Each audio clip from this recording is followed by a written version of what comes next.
Welcome to Invisible Strings, where we tug at the little threads that hold our lives together. From mental health and relationships to marriage, motherhood, and all the beautiful chaos in between. I'm Katie, your guide to navigating life's tangled web, one string at a time. Think of this as your weekly dose of insight, sprinkled with a bit of laughter, some heartfelt chats, and maybe even a happy tear or two. So, whether you're juggling a million things or you just need a break, let's untangle life together, because those invisible strings, they're what keep us connected. This is Invisible Strings. Let's get started. It ran in my family until it ran into me. Read that again. This is not just a poetic quote, it's a collision. A cycle moving through bloodlines, addiction, silence, pride, pain, until it meets someone brave enough to say, not anymore. Do you know what I'm talking about? Have you had those thoughts before where you're looking at your family who you love, grandparents, maybe great grandparents if you're still lucky, and you wonder, how did you live like that for so long? How have you sustained life with that addiction, with that personality? Honestly, I don't know anyone who hasn't looked back and thought, I can't believe we're still doing this in my family. We're still acting this way. We're still doing the thing we've been doing for 100 years. And nobody has had the courage to change.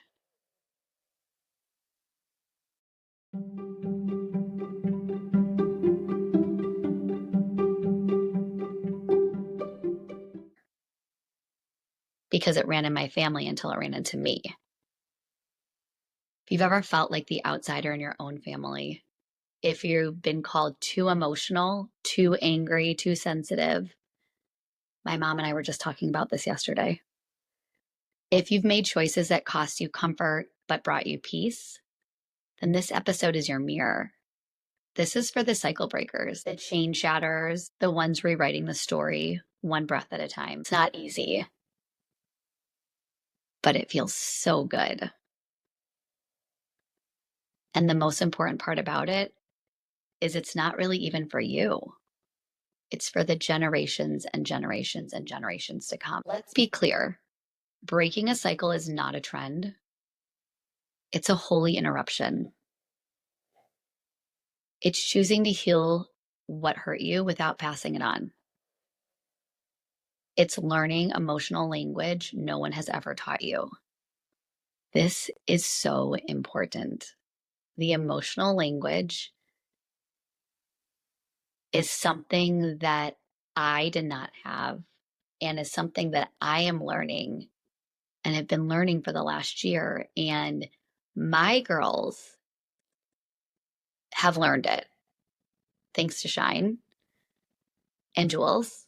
And the emotional language and communication is something that maybe doesn't seem like it can be a generational curse, but the silence and the you're not allowed to talk because you're a child kind of rhetoric that came from the generation before us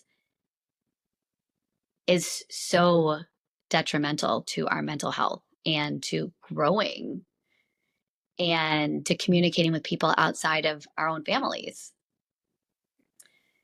It's apologizing better than you were raised. It's grieving people who are still alive because they can't meet you where you're at.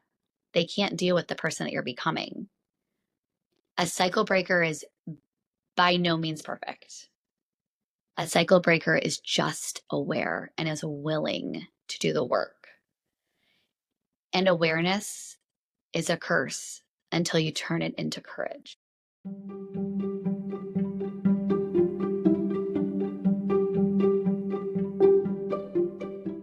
It's hard to go against things that your family has been doing for generations and generations. It's hard to make that change. And unless you have been given the confidence and maybe the eyes to see what is right and what needs to be passed down to your kids and your kids' kids. Some people might tell you that it's selfish in your family when you decide to make changes for what's good for you and your family and your children. And those people are just hurting because they can see that something needs to change. They just don't know how to change it, or they don't want to change it, or they're just not aware and they think that you're too much or you're too sensitive, like we were talking about before. I remember my mom used to tell me that people would always just tell her she was too sensitive. So she stopped talking. She stopped telling people when she was uncomfortable or upset because basically they would make fun of her. So it's so important for us to be really aware of our communication, of our family lineage, of what we're passing down to the next generation, because and supporting people that are trying to break cycles, even if it makes you uncomfortable, especially if it makes you uncomfortable.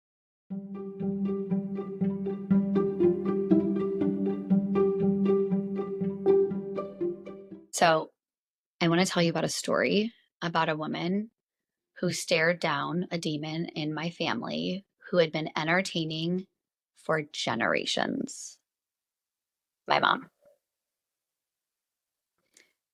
Alcoholism lived in our bloodline like a quiet thief, and it has stolen years and years and years of relationships and memories, and it disguised itself as celebration.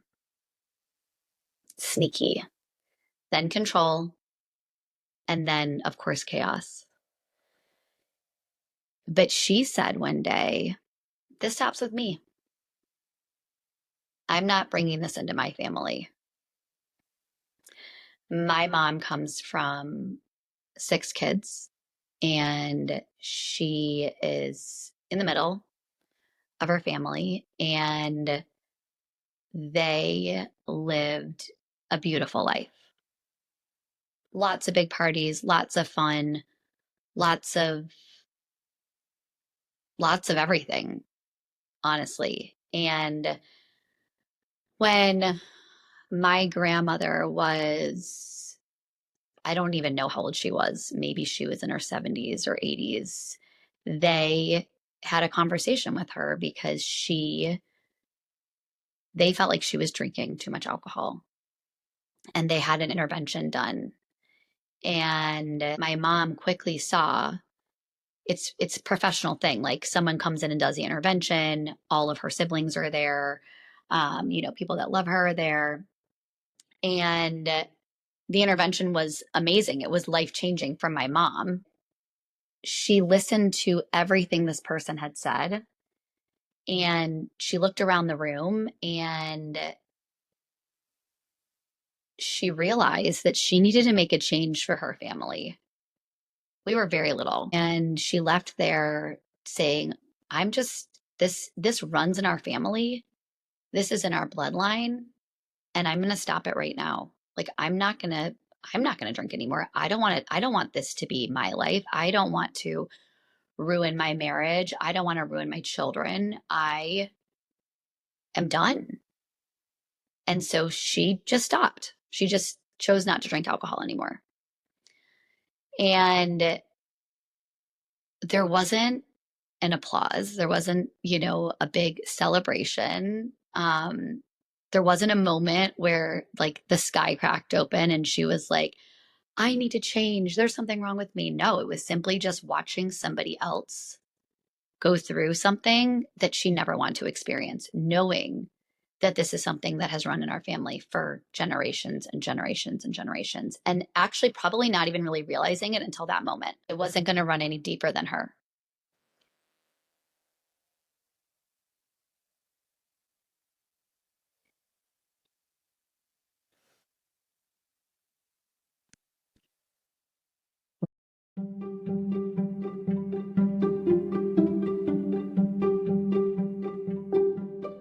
When she made that decision for herself, And I know she was thinking about us when she was making that decision, but when she made that decision for herself, she didn't realize that she was also going to save us. And thankfully, she's still here so she can see that the cycle that she broke for our family is having an impact on me, on my children. And hopefully, she'll see that it has an impact on my children's children. Because that's the thing about breaking a cycle. You rarely get to see the full impact of the curse you killed. But I'm living proof of what she buried. It's a really hard place to be when you are a curse breaker, because when everybody in the family is celebrating and drinking and you're not, no one's clapping for you. Actually, people are annoyed with you and not nice to you. And they feel like you're a drag and you're annoying. And why would you do that? Because it makes people look at themselves. And when somebody breaks a curse, it is a lot of times a mirror into other people's lives. My mom making the decision to not drink anymore was what she wanted to do for herself and what she wanted to do for our family and for our lineage. But our family didn't feel that way. A lot of people felt like what she was doing was annoying and disruptive. And it was disruptive. It was 100% disruptive. And she was the first person to do it.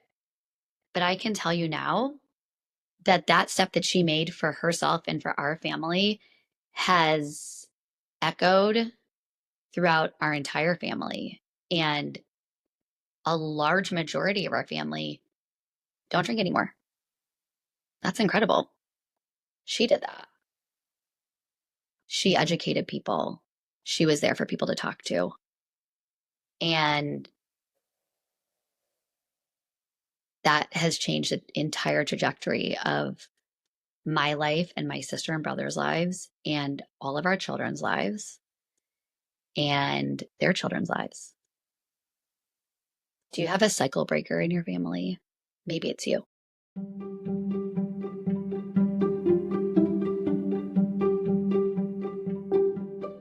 So, what we're doing now echoes forward, right? Your healing is not just for you, it's for your children and their children and their children. I don't know if you guys have ever heard this song, The Blessing, but it's literally one of my most favorite songs.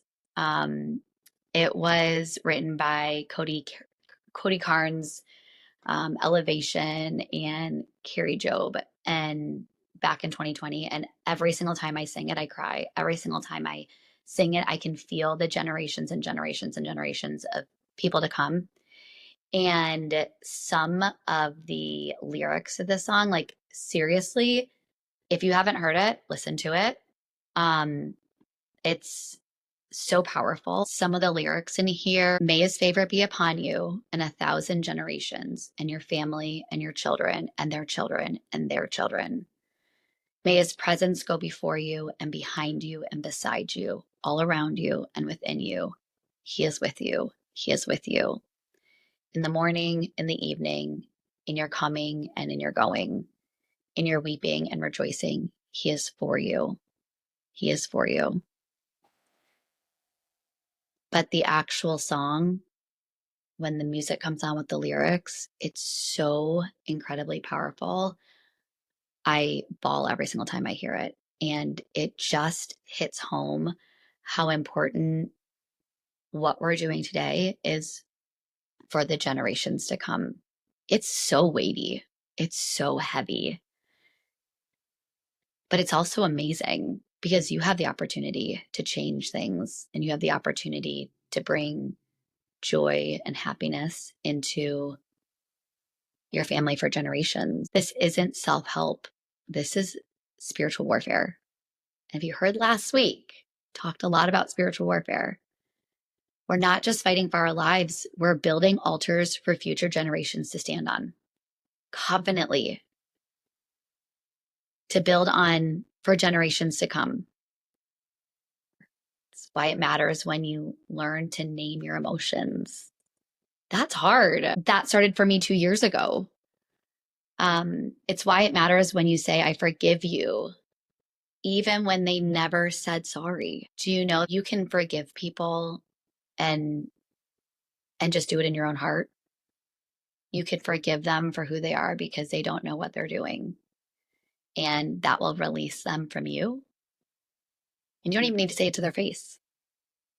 But it gets rid of the heaviness that people have on you when they've done things wrong. You can forgive them and release them. It's not weakness. That's legacy work.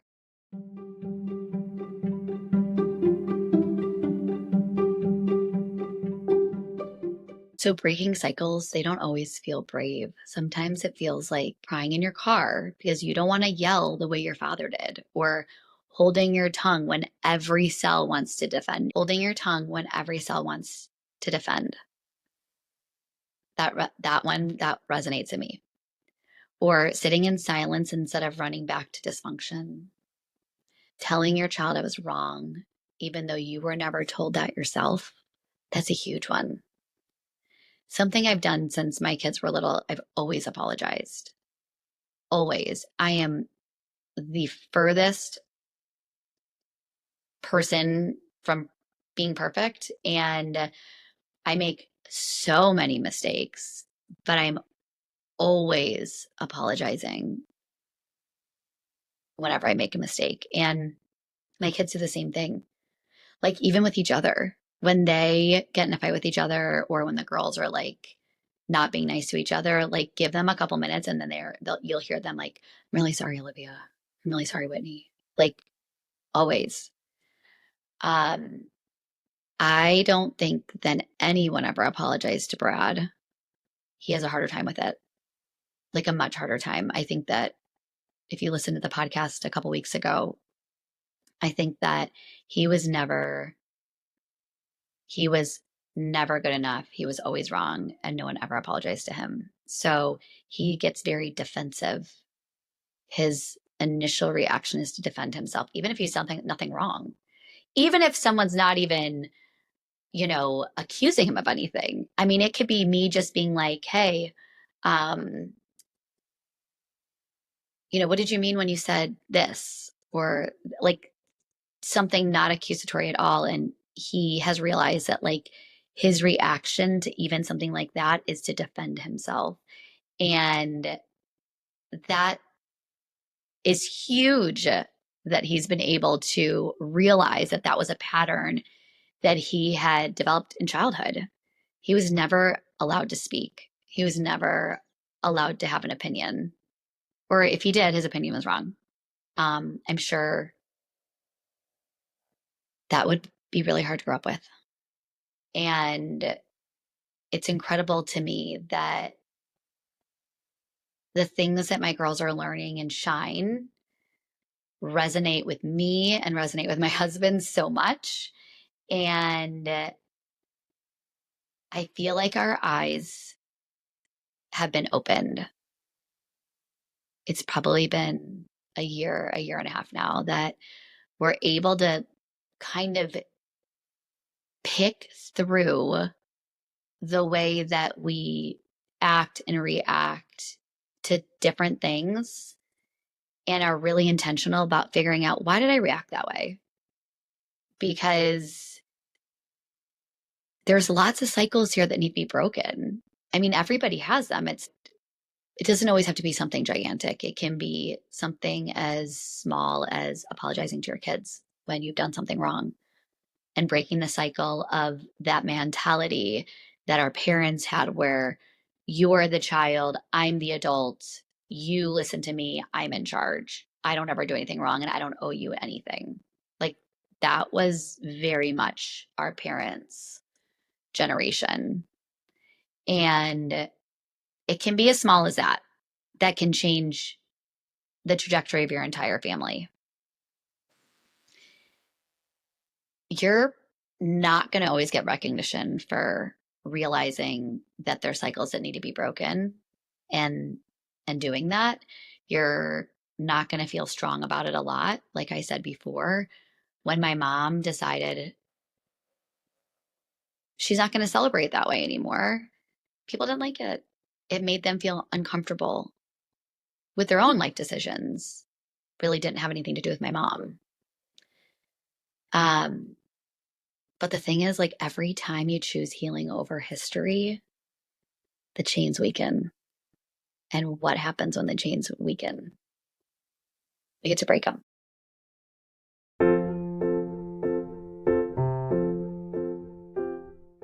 I want you to visualize this. You're standing in the middle of a rushing river.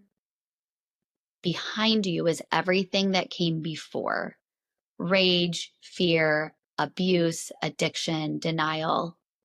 In front of you are children who haven't even learned to flinch yet, hearts that haven't yet been hardened. You're the dam. You're the one holding it all back so that something new can flow forward. This is so sacred. It's so weighty. It's so costly. And it's yours. You can make this decision. It's so important to be the dam. And trust me, I'm sure our children will find something in us that they can also fix and they can go forward, but at least they'll have the tools then to see, like, look at what my mom and dad did. Look at how they were raised. Look at how my grandparents were raised and look at what my grandparents did. Like, we don't know what we don't know. We don't need to blame the generations before us necessarily. They didn't have the information. They didn't have the knowledge, but we have it now. There's so much we can do. There's so much we can change. And there's so much good that we can do going forward to affect the generations to come. It's sacred. It's costly and it's weighty, but it's worth it and it's yours.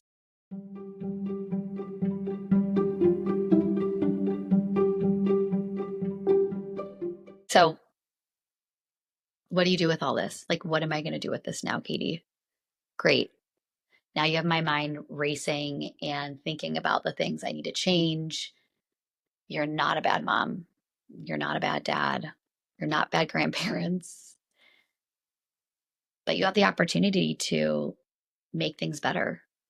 And if you can even picture the generations in front of you, wouldn't that be incredible to see that you broke a chain, you broke a bondage that was really hard, but it was able to create a life of freedom for your kids and your grandchildren and your great grandchildren and their children. It blows my mind every time I think about it.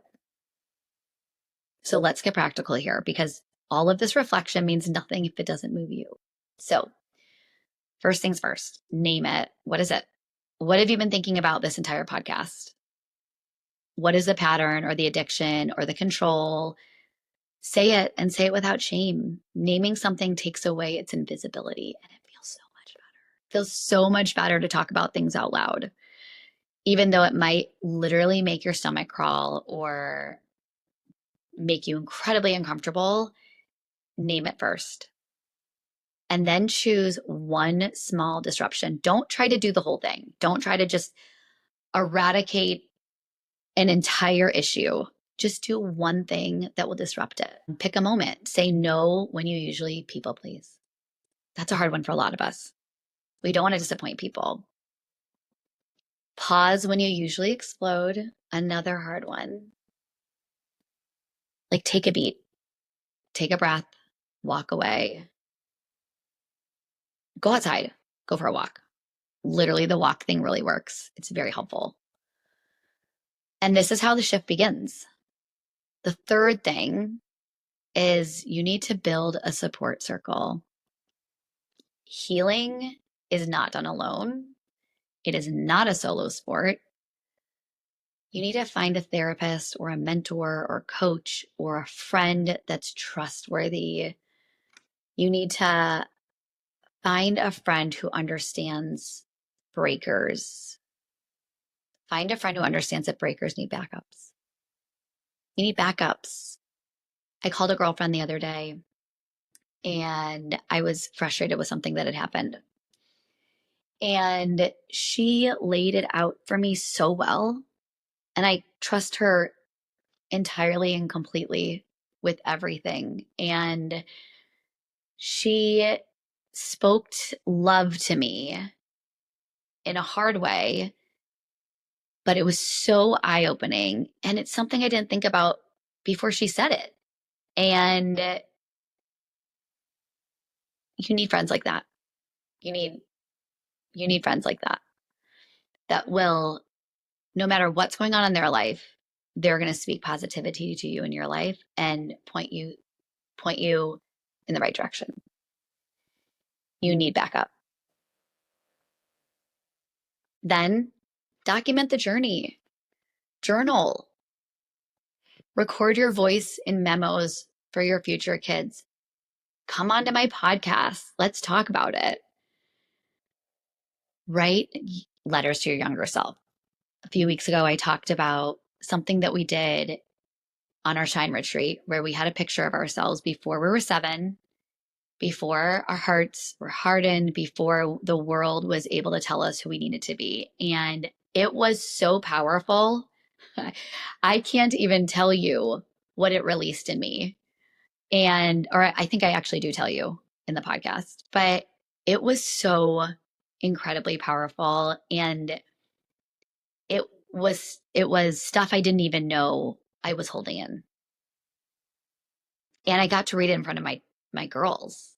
And it was emotional and it was hard. But again, like getting it out there, wow, it was amazing. So write those letters to your younger self. She's still important and she's still in there. She's still probably struggling a little bit. So let her go, get her out of there, set her free. You are the living record of this shift. So make sure you document it because it's so important and it's beautiful. It's beautiful what you're doing.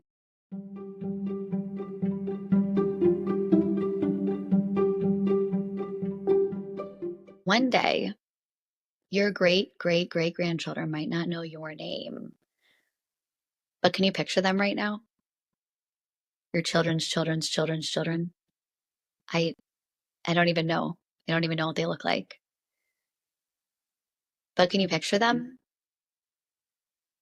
They are going to inherit your freedom. Because of the decision you made today, they are going to be free. What?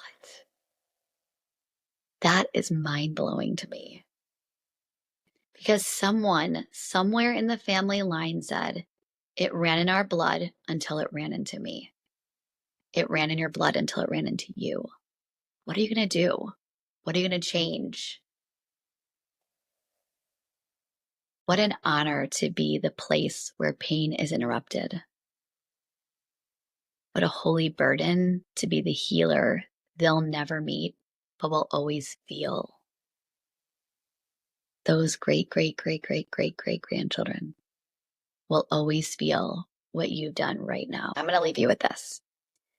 You may be tired and you may be doubting your impact, but I promise you, every choice you make in love, in truth, and in healing, it matters and it multiplies. So here's what I want you to do this week.